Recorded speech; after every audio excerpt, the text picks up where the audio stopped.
মাইস্থেনিয়া গ্র্যাভিসের staging নিয়ে আজকে কিছু কথা বলবো। সেটা হচ্ছে 5টা স্টেজ আছে। মাইস্থেনিয়া গ্র্যাভিসের যে 5টা স্টেজ সেটা নিয়ে আজকে একটু আলোচনা করব। প্রথম স্টেজে দেখা যায় শুধুমাত্র চোখের যে আমাদের মাংসপেশি আছে সেটা ইনভলভড হয়, যেটা অকুলার মাসল বলি, সেই মাসলগুলো ইনভলভড হয়। এটা স্টেজ 1, এটা মোটামুটি ভালো। স্টেজ 2তে মাইল্ড ইনভলভ হয় আমাদের শরীরে যে মাংসপেশিগুলো আছে সেটা মাইল্ড মানে আমরা জানি যে সামান্য বা মৃদু ইনভলভড হয়।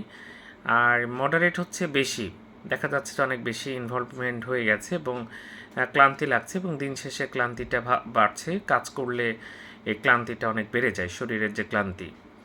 তারপরে মাইল্ড, মডারেট, এরপরে আসে সিভিয়ার, অর্থাৎ অনেক বেশি। এবং এইটা দেখা যাচ্ছে সারা দেহের যত মাংসপেশি আছে সবগুলো কিন্তু ইনভলভড হয় এবং খুব বেশি ক্লান্ত লাগে, বিশেষ করে কাজ করার পর, এবং ঘুমালে বা রেস্ট নিলে কিন্তু এটা কিছুটা ভালো হয়। এবং একটা আছে ক্রাইসিস, এটা এটা খুবই খারাপ এবং এটা হলে কিন্তু আইসিইউ সাপোর্ট লাগে।